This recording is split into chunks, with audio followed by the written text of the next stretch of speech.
အားလုံးပဲမင်္ဂလာပါရှင်ကိုကိမမေ channel လေးကနေပြန်လည်ကြိုဆိုလိုက်ပါရရှင်ဗီဒီယိုအရှိလေးတွေမလုပ်ပြီးဖြစ်တာကြပြီဖြစ်ပါတယ်ဒီနေ့ကစပြီးနေ့စဉ်ပေါ့နော်ဗီဒီယိုအရှိလေးတွေပြန်ပြီးတော့လုပ်ပြီးမှဖြစ်လို့ channel လေးကိုလည်း subscribe လုပ်ခဲ့ပေးပါအောင်ဗီဒီယိုလေးကိုလည်းအခြားသူတွေသိရှိအောင် share သွားပေးကြပါအောင်လို့မေတ္တာရက်ခံပါတယ်ရှင်ပြန်လည်အားပေးကြပါအောင်နော်ဒီကနေ့စုကဘာဟင်းလေးချက်ပြမလဲဆိုတော့ဒီစလာဗီယာငါးကိုပေါ့နော်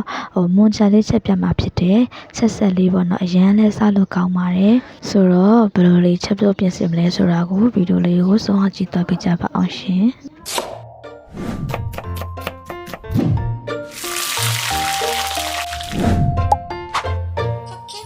အရင်ဆုံးအနေနဲ့စူပေါင်းပစ္စည်းပြပြပေးပါမယ်ပေါင်းပစ္စည်းတွေကတော့တသွန်ဖြူနှလုံးပေါ့နော်တသွန်တွေကတော့အသေး5ဦးသုံးထားတယ်ဂျီယူဆိုလို့ရှိရင်တော့နှလုံးလောက်ပဲသုံးနော်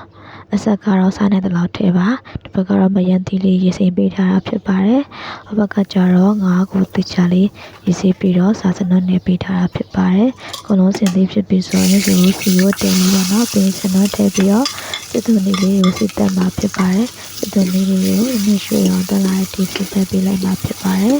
စက်သွန်လေးတွေရွှေအောင်တက်လာပြီဆိုမှဆိုတော့စက်သွန်ဖြူငုတ်ဒီဇိုင်းထည့်မှာပေါ့နော်ဟုတ်စက်တက်တဲ့ပုံစံမျိုးလေးရပြီဆိုလို့ရှိရင်ဆိုတော့စက်သွန်ဖြူလေးထည့်မှာဖြစ်ပါတယ်ကဲရွှေအောင်လေးတန်းလာပြီเนาะဗီဒီယိုမှာမြင်နေရအနေထားရောက်ပြီဆိုရင်တော့ဆိုတော့ချစ်တဲ့ဖြူလေးထည့်ပါမယ်ချစ်တဲ့ဖြူလေးထည့်ပြီးပြီဆိုလို့ရှိရင်မွေပေးမယ်ပေါ့နော်မွေပေးပြီဆိုလို့ရှိရင်ဆိုတော့ရုပ်သီးစိမ်လေးထည့်မယ်ပေါ့နော်ရုပ်သီးစိမ်လေးကတော့ဒီလိုမျိုးစစ်တက်လိုက်တာဘိုက်အောင်လေးပတ်တာရယ်ပေါ့နော်ပို့ပြီးတော့လည်းမွေပါတယ်ရုပ်သီးစိမ်လေးတွေကိုစစ်တက်ပြီးပြီဆိုမှဆိုတော့ငါးထည့်မှာဖြစ်ပါတယ်ပေါ့နော်ခုဆိုလို့ရှိရင်ရုပ်သီးလေးတွေလည်းနဲ့နွားလာပြီပေါ့နော်ဒီလိုချိန်နေမှာဆိုတော့ငါးထည့်ပါမယ်ငါးထည့်ပြီးတော့ငါးကိုပေါ့နော်စီတတေးလို့ပြောရမလားဘယ်လိုပြောရမလဲဒီအပေါ်အောင်လေးတခြားလှမ်းပြီးတော့အရသာလေးတွေဝင်အောင်လို့ပေါ့နော်တစ်ချက်လောက်ငွေပေးလိုက်မှဖြစ်ပါတယ်ပေါ့နော်ထပ်အောင်လေးတခြားနှောက်လုပ်ပေးလိုက်မှဖြစ်ပါတယ်ဒီငါးလေးတွေကိုစီထပ်အောင်လေးတခြားလမ်းပြီးပြီးရတာလေးဝင်ပြီဆိုလို့ရှိရင်တော့ဆိုတော့စုံစည်းရည်လေးထည့်မယ်ပေါ့နော်ဒါကတက်သွန်လေးလူသီးစိမ်းတွေတက်သွန်ဖြူလေးထောင်းထားတဲ့စုံစည်းလေးနည်းနည်းကြီးထည့်ပါဖြစ်ပါတယ်ရှင်ရေကတော့တကယ်ချင်းတို့အလိုချထည့်လို့ရတယ်ပေါ့နော်ဒီကပြပြလေးပဲချက်မှာဆိုတော့ကြတော့ဒါလေးကိုမျိုးတစ်မျိုးလေးထည့်ထားတယ်ဒီဘက်ကမရမ်းသည့်အရှိရလာအောင်ပါဆိုတော့လေဟုတ်ထည့်ပြီးပြီဆိုလို့ရှိရင်ဆိုတော့ဒါလေးကိုနည်းနည်းမှွေလိုက်မယ်ပေါ့နော်နည်းနည်းမှွေပြီးဆိုလို့ရှိရင်မရမ်းသည့်လေးတွေကိုသွားပြီးတော့ခြေလိုက်မယ်ဒီစိန်ထားတဲ့မရမ်းသည့်လေးတွေကိုခြေပြီးပြီဆိုလို့ရှိရင်ဆိုတော့ဒီထဲကိုတစ်ခါတည်းထည့်ပြီးမှဖြစ်ပါတယ်ပေါ့နော်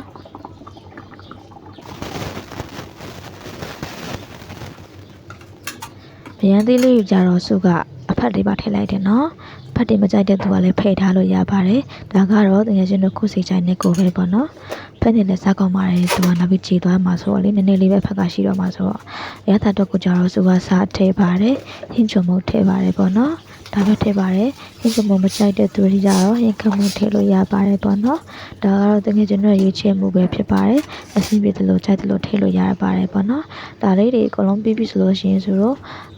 ငါးလေးတွေရတာဝင်သွားအောင်လို့ပေါ့နော်ရတာနှက်သွားအောင်လို့ဘက်ဒီဘက်လေးမှွေပေးလိုက်မယ်မှွေပေးပြီဆိုလို့ရှိရင်ဆိုတော့အဖုံးလေးအုပ်ပြီးတော့တည်ပေးထားမှာဖြစ်ပါတယ်ရှင်ဆိုတော့တရားလိုက်တာ15မိနစ်လောက်ကြာပြီဆိုလို့ရှိရင်တော့ဆိုတော့အဖုံးလေးလက်ပြီးတော့ဒီရေချမကြပါတော့နောက်ပြီးလို့ရှိရင်ရတာပေါ့ငံလေးမြည်ချီမှာဖြစ်ပါတယ်ရတာပေါ့ငါလေးမြည်ပြီဆိုလို့ရှိရင်တော့ရေလေးကလည်းအနေတော်ဖြစ်ပြီဆိုလို့ရှိရင်ဆိုတော့ချလို့ရပါပြီ